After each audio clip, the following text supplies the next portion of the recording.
বলি এভরিওয়ান, সবাই কেমন আছো? আশা করি অনেক ভালো আছো।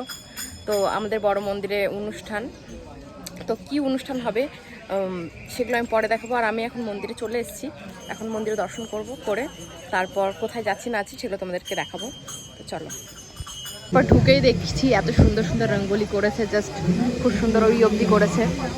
আরও এখন আমরা মন্দিরের এদিকে যাব, আমাদের আরও ফ্রেন্ডরা আছে, তো সেখানেই যাব এখন। এখানে প্রোগ্রাম হচ্ছে, ক্লাস চলছে,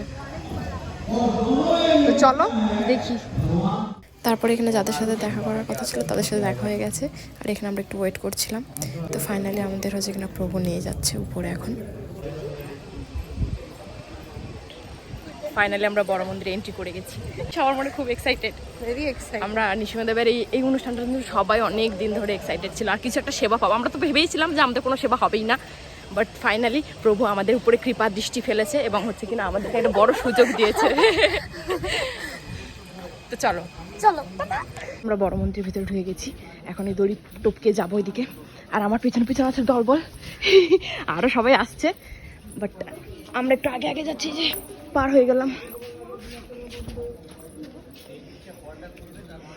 এই যে জাস্ট দেখো কি সুন্দর। তো এই যে দেখতে পাচ্ছ কত সুন্দর করে সাজিয়েছে। আমরা এখন রাধা মাধবের এখানে আছি অলটারে, আর এখানে যজ্ঞ হবে। আর যেখানে নৃসিংহদেবকে প্রতিষ্ঠিত করা হবে সেখানটা এখনো যায়নি, ওটা অন্যদিকে। এই যে আমরা জাস্ট দাঁড়িয়ে আছি এখানে এখন। তো কেমন লাগছে? অপেক্ষা করেছিলাম যে আমি অ্যাটলিস্ট ভেবেছিলাম যে মন্দিরে কোনো একটা সেবা পেলেই হলো, বাট আমি মানে নৃসিংহদেব অল্প চাইলে নৃসিংহদেব আর বেশি দেয়, সেটাই হচ্ছে ব্যাপার। তো মন্দিরে নিশ্চয়ই কিছু একটা অনুষ্ঠান হচ্ছে, বাট আমরা এখন যেতে পারবো না, আমাদের এখানে অনেক কাজ আছে। তো যেটাই হবে, যে যতটুকু পারবো তোমাদেরকে আমি দেখানোর চেষ্টা করব। তারপরে এখানে আমরা সেবা পেয়ে গেছিলাম। এখানে হচ্ছে কিনা যারা গেস্ট আসছে তাদেরকে হচ্ছে কিনা ওয়েলকাম জানানোর জন্য চন্দন আর হচ্ছে কিনা মালা এখানে পড়ানোর জন্য আমরা এখানে দাঁড়িয়ে পড়েছিলাম লাইন বাই লাইন সবাই। তারপরে এখানে র্যালি প্রবেশ করে, যেটা মন্দির থেকে ছেড়েছিল। তো এখানে র্যালি ঢুকছে।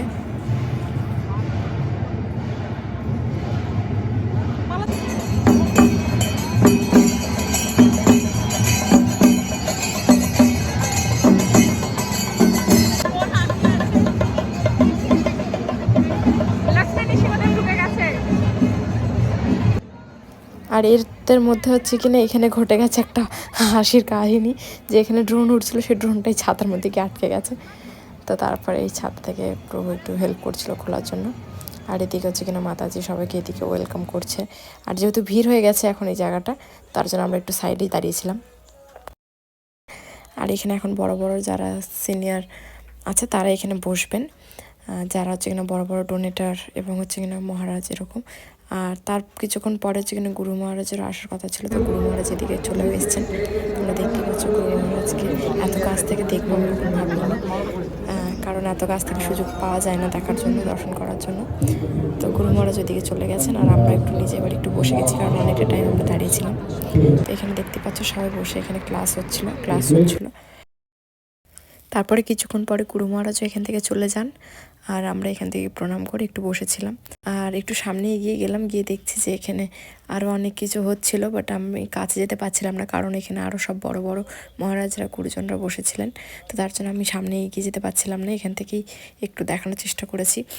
আর বড় মন্দিরের ভিতরে কিন্তু এখনও অনেক কাজ বাকি আছে, সব ধীরে সুস্থে করা হচ্ছে, এখনও পুরোপুরি কাজ হয়নি। তো এরপর হচ্ছে কিনা আমরা এখন চলে যাব খেতে। কি হলো? ব্লগ করতে করতে ভুলভাল রাস্তায় চলে গেছি। তো দেখি প্রসাদ হলে দেখা হচ্ছে। তোমরা লিফট থেকে নেমে চলে আসলাম। তারপরে এই যে সবাই প্রসাদ পেতে বসে গেছি আমরা।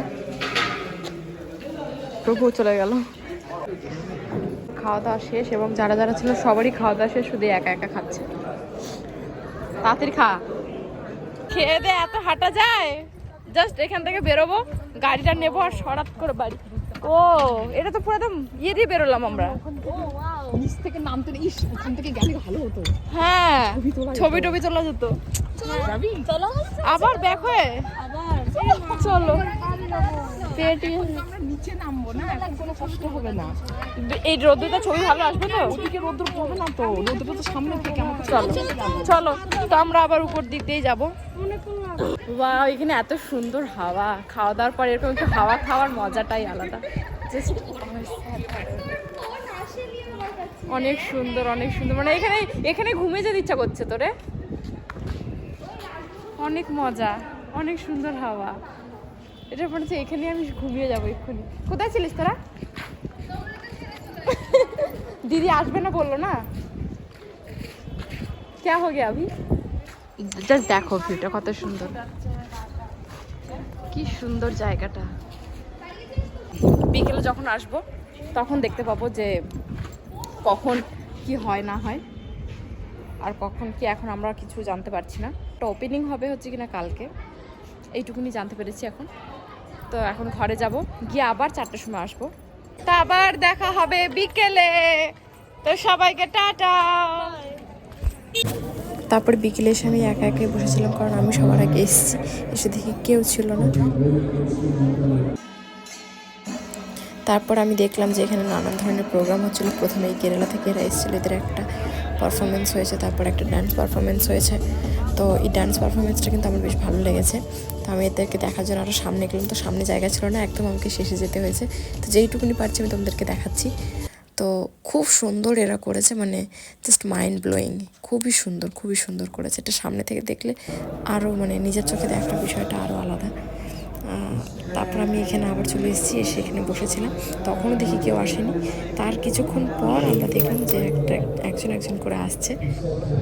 তারপরে হঠাৎ করে দেখছি যে সামনে হঠাৎ করে এত ভিড় হয়ে গেল। তারপরে দেখতে পাচ্ছি যে গুরু মহারাজ আসছে। তো এই যে গুরু মহারাজকে তোমাদের দর্শন করো। আর আমি তো জাস্ট অবাক হয়ে গেছিলাম যে গুরু মহারাজ এখানেই বসে আছেন, আর আমরা এত কাছে। এটা সত্যি না স্বপ্ন? আমি কখনোই ভাবিনি যে আমি গুরু মহারাজকে এত কাছ থেকে তার সামনে এইভাবে বসে থাকতে পারবো।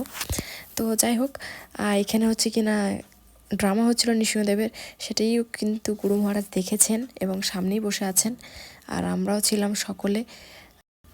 আর এখানে যারা ড্রামাটা করেছিল কালকে, সত্যি অনেক সুন্দর করেছে। তো তারপর ড্রামা দেখার পর অনেকটা রাত হয়ে গেছিলো, তো গুরু মহারাজ এই জন্য চলে যাচ্ছিলেন, আর আমরাও চলে যাচ্ছিলাম, কারণ আমরাও অনেক রাত হয়ে গেছিলো। একদম শেষে ড্রামাটা ছিল, ওই জন্য সবাই আমরা একসাথেই সবাই চলে যাচ্ছিলাম। এখানে প্রভুপাদ, লক্ষ্মী নৃসিংহদেব এবং শিলামূর্তি সবাইকে মন্দির নিয়ে যাওয়া হচ্ছে। তোমরা দেখতেই পাচ্ছ সবাই কত সুন্দর লাইনভাবে আসছে, দেখতে খুবই সুন্দর লাগছিল কিন্তু।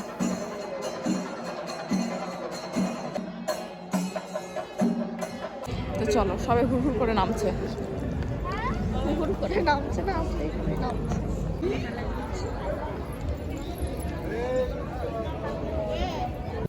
তারপর আমরা একটু গৌরাঙ্গ মার্কেটে চলে এসেছিলাম। এখানে হচ্ছে কিনা আমাদের রাত্রের খাবার ছিল বিরিয়ানি এই প্রভুর দোকান থেকে। আর এই প্রভু হচ্ছে কিনা মায়াপুরে খুব সুন্দর বিরিয়ানি বানায়। এখন ইনিজ হচ্ছে কিনা ট্রেন্ডিং চলছে আমাদের মায়াপুরে বিরিয়ানি স্পেশাল। ওটা একটা অফার ছিল। তারপর আমরা বিরিয়ানি এখানে পেয়ে গেছিলাম। আমরা 1 প্লেটই বিরিয়ানি নিয়েছিলাম, কারণ 1 প্লেটই আমাদের 2 বোনের হয়ে যাবে ওই জন্য। তো এখান থেকে আমরা এখন বাড়ি চলে যাবো। তো ফাইনালি আমরা ঘরে চলে এসেছি। আসার পর এখন হচ্ছে কিনা ড্রেস ছেড়ে, আর এখন বাজে হচ্ছে কিনা 10:30। সেই সকাল বেরিয়েছি আমরা 9টা, আবার একটু দুপুরের দিকে একটু রেস্ট পেয়েছিলাম। তারপরে আবার এখন 10:30 আসলাম, আবার কালকে সকালে যেতে হবে। তো আবার দেখা হবে নেক্সট ভিডিওতে। তোমাদের ভিডিওটা কেমন লাগলো সেটা অবশ্যই জানিও, আর ভিডিওটা ভালো লাগলে লাইক করে দিও, আর চ্যানেলটাকে সাবস্ক্রাইব করে দিও। টাটা।